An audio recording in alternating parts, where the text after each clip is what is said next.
98 africanos llegaron al puerto de Anápolis el 29 de septiembre de 1767 a bordo del Lord Ligonier. 42 habían muerto durante la travesía. Entre los sobrevivientes estaba un guerrero mandinka de 17 años que pasaría los siguientes 55 años negándose a olvidar su nombre en los registros del condado de Pensilvania, Virginia. Muestran que un esclavo comprado ese octubre recibió el nombre de Tobien, pero lo que esos registros no muestran, lo que los libros de las plantaciones omitieron deliberadamente y lo que las Biblias familiares se negaron a reconocer, fue la campaña sistemática para borrar no solo la identidad de un hombre, sino la memoria viva de toda una cultura. Esta es la historia de cómo un africano transformó la brutalidad destinada a quebrarlo en un legado que sobreviviría a sus captores. Lo que estás a punto de escuchar ha sido oscurecido por 2 siglos de silencio, y la verdad es mucho más perturbadora de lo que te han contado antes de continuar con la historia del hombre, que llegó a ser conocido como Toby. Asegúrate de suscribirte a Liturgy of Fear y activar la campanita para que nunca te pierdas historias como esta, y nos encantaría saberlo. Deja un comentario diciéndonos desde qué estado o ciudad nos estás escuchando ahora mismo, y los detalles de lo que ocurrió después provienen de fuentes que tardaron casi 200 años en salir a la luz. El río Gambia atravesaba África Occidental como una herida que nunca sanaba, llevando barcos británicos más profundamente hacia el continente que cualquier otra vía fluvial en esa costa. Para 1767, el puesto comercial en la isla James había procesado a decenas de miles de africanos capturados. Pero la demanda de las plantaciones de tabaco de Virginia había alcanzado niveles sin precedentes. En las guerras entre los reinos locales crearon oportunidades para los cazadores de esclavos, y la Royal Africa Company británica pagaba precios elevados por jóvenes con entrenamiento de guerreros en la aldea de Yaor, a 2 millas del fuerte británico. El clan Kinti mantenía su reputación como herreros y hombres sagrados, a pesar de la amenaza constante de redadas. El pueblo mandinka había resistido durante siglos, dominando el arte de aparentar cooperación mientras mantenían sus tradiciones en secreto. Enseñaban a sus hijos a ser cautelosos cerca del río, a no internarse solos en el bosque y a correr al primer indicio de los Slade, los comerciantes africanos de esclavos que trabajaban para compradores europeos o moro. Kinti entendía estos peligros mejor que la mayoría. Como herrero, había visto los grilletes de hierro que ataban a los cautivos para el transporte. Había escuchado historias de aldeas vaciadas en una sola noche, de familias desgarradas y vendidas a distintos barcos. Enseñó a su hijo mayor las habilidades tradicionales de la fabricación de tambores, no solo como preservación cultural, sino como conocimiento práctico. Un joven que pudiera fabricar instrumentos podría mantenerse con vida a bordo de un barco negrero, para mantener la moral entre los cautivos. El nombre del muchacho tenía peso en la tradición mandinka. Kunta significaba completo o entero, un nombre dado a los hijos primogénitos que debían continuar el legado de la familia Na. Los 17 años. Había completado su entrenamiento de iniciación, aprendido a cazar con lanza y podía recitar su linaje familiar hasta 7 generaciones atrás. Los ancianos de la aldea hablaban de él como alguien que algún día sería un líder respetado en una manana. Inicios de julio de 1767. Kunta se internó en el bosque cerca de Yawer para recolectar madera para fabricar tambores. El tipo específico de madera dura que necesitaba crecía a 3 millas de la aldea, lo suficientemente lejos para ser peligroso, pero lo bastante cerca para que muchos jóvenes hicieran el viaje con regularidad. No llevaba arma. Los guerreros mandinka no cazaban en los terrenos sagrados de recolección, y él caminaba con la confianza de alguien que conocía esos senderos desde la infancia. Lo que Kunta no sabía era que las fuerzas del coronel británico O'Hare habían llegado a la isla James 3 días antes, trayendo órdenes para un gran envío de esclavos, destinado a cubrir la escasez de mano de obra en Virginia. Lord Ligonier estaba anclado mar adentro, y su capitán estaba bajo presión para llenar la capacidad del barco menos 140 cautivos. Antes de que el clima cambiara, las redes habituales de traficantes africanos habían sido movilizadas y se les pagaban bonificaciones por hombres. Jóvenes entre 15 y 25 años en 4 slates habían estado siguiendo a Kunta desde que salió de la aldea. Eran profesionales, hombres que habían perfeccionado el arte de la emboscada. Tras docenas de capturas exitosas, sabían atacar con rapidez, abrumar a su objetivo antes de que cualquier sonido pudiera alertar a las aldeas cercanas, y atar a los cautivos tan minuciosamente que la resistencia se volviera imposible. El ataque ocurrió con una eficiencia aterradora. El primer golpe llegó por detrás, un garrote de madera impactando el hombro de Kunta y llevándolo a las rodillas. Antes de que pudiera gritar, manos se cerraron sobre su boca mientras otras inmovilizaban sus brazos. Se movían con una coordinación practicada, atándole las muñecas con cuerda y envolviendo tela alrededor de su cabeza para vendarle los ojos y amordazarlo al mismo tiempo, en menos de 90 segundos. Kunta pasó de ser un hombre libre a mercancía. A los Slatys lo arrastraron 3 millas, hasta un área de detención cerca del río donde otras 2 docenas de cautivos estaban encadenados en un recinto temporal. Algunos eran de aldeas vecinas a Yawer. Otros habían sido capturados semanas antes y transportados desde regiones del interior. Todos mostraban los mismos signos de shock y terror. La transformación repentina de persona a propiedad ocurría tan rápido que la mente no podía procesarlo durante 3 días. Kunta permaneció en ese corral mientras los Slatys reunían más cautivos. Las condiciones eran deliberadamente brutales. Comida y agua mínimas, exposición al sol durante el día y al frío durante la noche, y la constante presencia de guardias que golpeaban a cualquiera que hiciera demasiado ruido. El impacto psicológico era tan calculado como el abuso físico. Estos hombres querían cautivos que entendieran que resistirse significaba sufrir, que cooperar era el único camino para sobrevivir. Cuando la tripulación del Lord Ligonier llegó a recoger su cargamento, trajeron a un cirujano naval británico llamado Dr. Thompson. Su trabajo era inspeccionar a cada cautivo en busca de enfermedades, lesiones o defectos que pudieran reducir su valor. La revisión era metódica y deshumanizante. En revisar dientes, palpar músculos, examinar cuerpos con la misma atención que un granjero dedicaría a su ganado. De los 32 cautivos presentados, rechazó a 7 por considerarlos inadecuados. Kunta pasó la inspección. A los 17 años, era exactamente lo que las plantaciones de tabaco de Virginia necesitaban. Joven, fuerte y con entrenamiento físico. Gracias a sus años de trabajo en la herrería, los británicos pagaron a los Slatys con ron, textiles y barras de hierro, la moneda estándar del comercio de esclavos. Kunta se convirtió en propiedad del capitán Thomas Davis, registrado en el manifiesto del barco simplemente como Macho. Aproximadamente 17 años. Origen Mandinka. El viaje desde la orilla hasta el barco se realizaba en pequeñas embarcaciones que transportaban a 10 cautivos a la vez. Los marineros británicos manejaban esta transferencia con eficiencia práctica, sabiendo que ese momento, cuando los cautivos veían por primera vez el enorme barco que los llevaría al otro lado del océano, solía provocar intentos desesperados de escape. Mantuvieron a todos encadenados y se movieron rápidamente. En la primera visión de Kunta del Lord Ligonier reveló la magnitud de lo que estaba ocurriendo. Esto no era una simple redada a una aldea, era una operación industrial refinada tras décadas de práctica. El barco estaba diseñado específicamente para transportar seres humanos, con múltiples cubiertas modificadas para contener la mayor cantidad posible de cuerpos en el menor espacio. Ya había otros cautivos a bordo, sus rostros visibles a través de las pequeñas aberturas de las bodegas. La tripulación británica condujo a los nuevos cautivos a la cubierta inferior, donde se encontraron con condiciones que desafiaban cualquier comprensión humana. La cubierta de esclavos medía aproximadamente 5 pies de altura, obligando a todos a agacharse o acostarse. El espacio asignado a cada persona era de unas 16 pulgadas de ancho y 6 pies de largo, apenas suficiente para acostarse. El calor era sofocante, el aire denso por el sudor y el miedo. En plataformas de madera dividían el espacio en 2 niveles, duplicando efectivamente el número de cautivos que podían ser empaquetados en cada sección. La tripulación encadenó a los cautivos en parejas, tobillo derecho con tobillo izquierdo, haciendo imposible el movimiento independiente. Cadenas adicionales corrían por las paredes, uniéndose a los grilletes de los tobillos e impidiendo que cualquiera llegara a las escaleras. El impacto psicológico de estas restricciones iba más allá del encarcelamiento físico. Dejaban claro que la supervivencia individual dependía de la cooperación de la persona a la que estuvieras encadenado.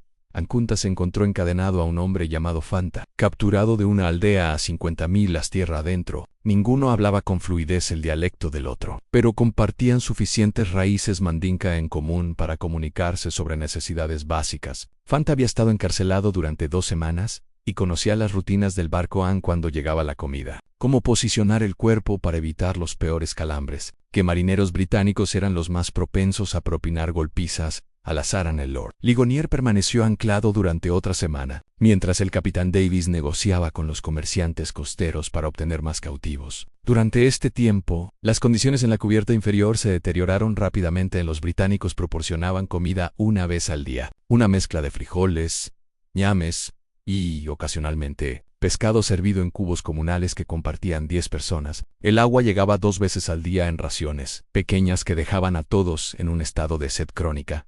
Los cubos de desecho se desbordaban rápidamente, y la respuesta de la tripulación era lavar la cubierta con mangueras cada 3 días. Tratando a los cautivos como si fueran ganado, la enfermedad se propagó con velocidad aterradora en estas condiciones. La disentería apareció en cuestión de días, causando deshidratación severa y debilidad. Una fiebre se extendió por una sección de la bodega, matando a 4 hombres en la primera semana. El cirujano del barco examinaba a los enfermos, pero no intentaba tratarlos. Su trabajo era evaluar si podrían recuperarse lo suficiente como para ser vendibles, no proporcionar atención médica real.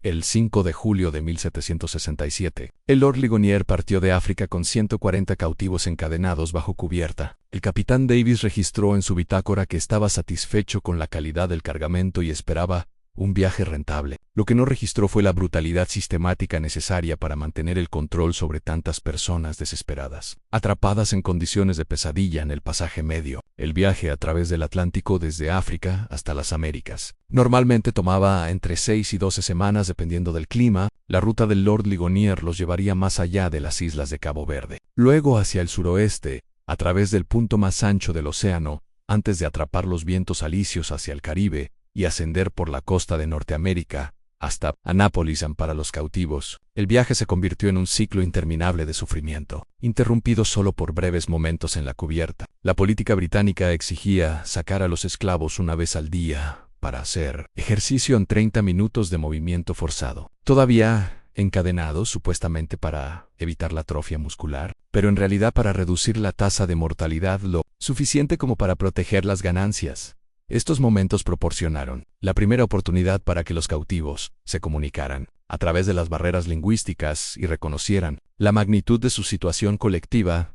El entrenamiento de Kunta como guerrero y su educación cultural no tenían utilidad en este contexto. Todo lo que había aprendido sobre valor, honor y resistencia no significaba nada cuando estabas encadenado en la oscuridad, sin arma alguna y sin conocimiento de a dónde te llevaba el barco.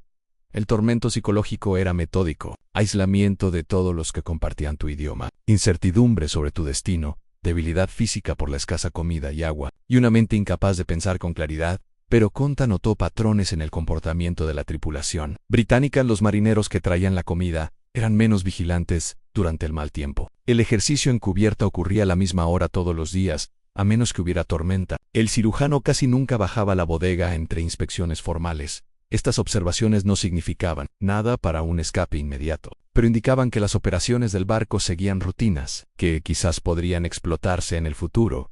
Otros cautivos hacían observaciones similares. Un hombre llamado Cuddy, que había sido comerciante antes de su captura, entendía algo de inglés por sus tratos con mercaderes británicos. Escuchaba con atención las conversaciones entre la tripulación y compartía lo que aprendía con quienes lo rodeaban.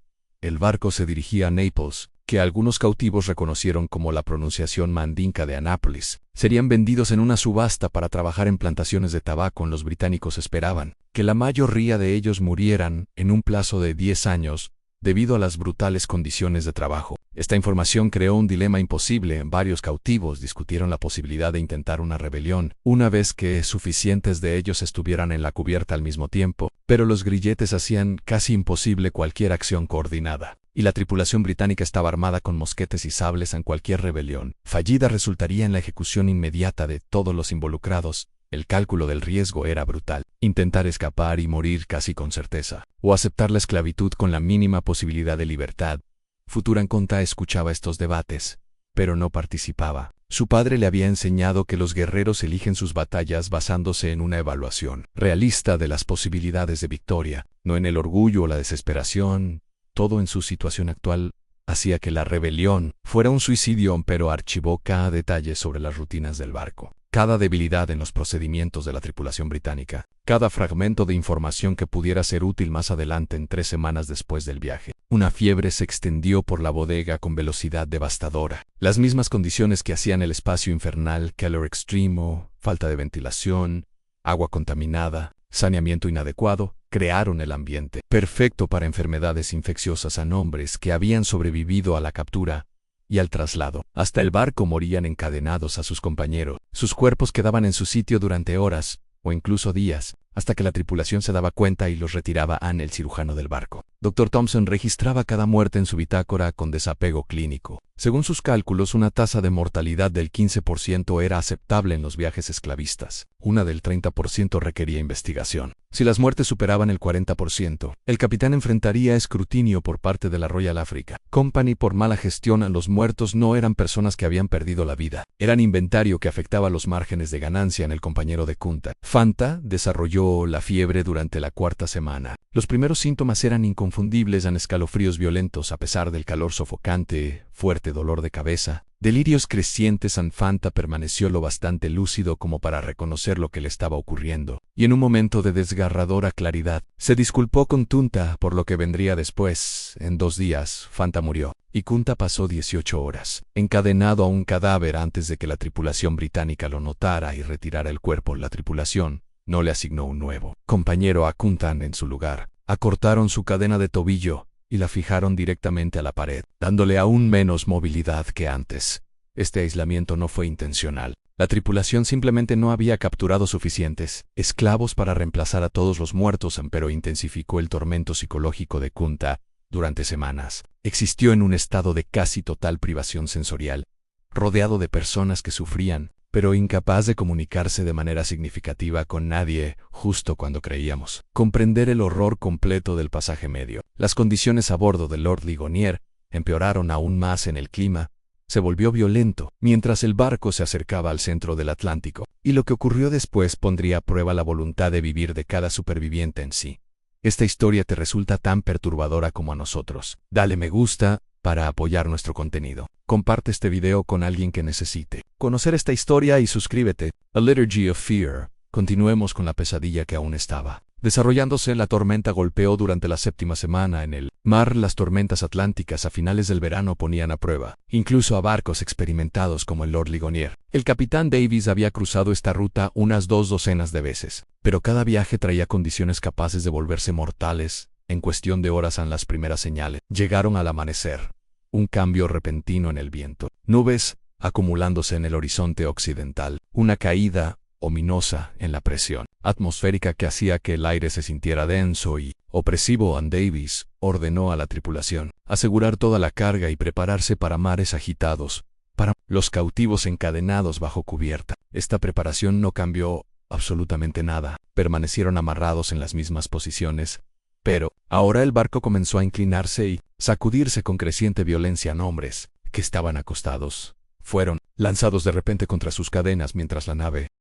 El barco se ladeó bruscamente hacia un lado. Las plataformas de madera sobre sus cabezas crujieron y gemían, amenazando con derrumbarse bajo el peso cambiante. La peor parte era el agua. Las tormentas del Atlántico lanzaban olas sobre la cubierta, y en los barcos esclavistas, esa agua no tenía a dónde ir excepto hacia las bodegas a través de las pequeñas rejillas de ventilación. En cuestión de horas, 15 centímetros de agua de mar se movían de un lado a otro sobre la cubierta de esclavos, mezclándose con los desechos de los cubos desbordados y creando una sopa tóxica de la que los cautivos no podían escapar. Los grilletes mantenían a todos inmovilizados, mientras el agua contaminada los bañaba. Una y otra vez Kunta había experimentado tormentas tropicales en África, pero nada lo había preparado para la impotencia de estar encadenado durante un desastre marítimo. El barco se elevaba sobre una ola, se detenía en la cresta, y luego se precipitaba hacia abajo con tanta fuerza que levantaba brevemente los cuerpos encadenados de las plataformas, antes de volver a estrellarlos contra la madera. Los sonidos eran aterradores en vigas,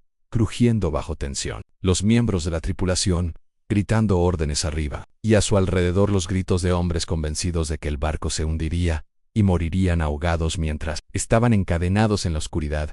La tormenta duró 4 días. Durante ese tiempo, la tripulación británica no hizo ningún intento de llevar comida o agua a la bodega. Proteger su propia seguridad tenía prioridad sobre preservar su mercancía. Los cautivos existían en un estado de pesadilla, sed, hambre, movimientos violentos y el temor constante de que la siguiente ola sería la que partiría el barco en 2. Varios hombres perdieron la cordura durante esos 4 días, gritando sin parar hasta que sus voces se apagaron, y luego continuando con gritos silenciosos, bocas abiertas y ojos llenos únicamente de terror. Cuando el clima finalmente mejoró, el Dr. Thompson descendió a las bodegas para evaluar los daños. 18 cautivos más habían muerto, algunos por lesiones sufridas durante los movimientos violentos, otros por beber el agua contaminada en su desesperación, y unos pocos por lo que parecía ser un colapso psicológico absoluto. El cirujano ordenó que los cuerpos fueran retirados y arrojados por la borda. Luego hizo que la tripulación lavara la cubierta de esclavos con mangueras sin molestarse en mover primero a los sobrevivientes. En el viaje del Lord Ligonier ilustraba los cálculos precisos del comercio transatlántico de esclavos. El capitán Davis había partido de África con 140 cautivos. Las muertes durante la tormenta elevaron la mortalidad total a 42, una tasa de pérdida del 30%. Era más alta de lo que Davis prefería, pero aún dentro de los límites aceptables para un viaje que había encontrado un clima tan severo. La Royal Africa Company calcularía las ganancias basándose en los 98 sobrevivientes, menos los costos operativos del viaje, y luego determinaría si el capitán Davis merecía un bono o una reprimenda para Cantor y los demás sobrevivientes. El fin de la tormenta no trajo alivio. El número reducido de cautivos significaba aún menos incentivo para que la tripulación mantuviera una higiene básica en las bodegas. Los cuerpos habían sido retirados, pero la contaminación seguía allí. Las enfermedades continuaban propagándose, ahora complicadas por infecciones de las heridas sufridas durante los movimientos violentos. El cirujano del barco no proporcionó tratamiento alguno. Su trabajo era monitorear quién sobreviviría lo suficiente para ser vendido, no curarlos. Durante la 9ª semana en el mar, algo cambió en la conciencia de Kaunta. El peso psicológico del trauma continuo, la soledad y la impotencia había ido erosionando gradualmente su sentido de identidad. Había visto hombres perder la cordura. Había visto la muerte volverse tan común que los cuerpos siendo retirados ya no provocaban respuestas emocionales. Y había sentido su propio yo fragmentarse bajo el asalto constante contra su humanidad. Pero había una cosa que sus captores no habían logrado quitarle en su nombre. En la cultura mandinka, los nombres tenían poder. Te conectaban con tus antepasados, definían tu lugar en la comunidad y representaban tu identidad esencial. Kaunta significaba entero, y su padre lo había elegido específicamente para indicar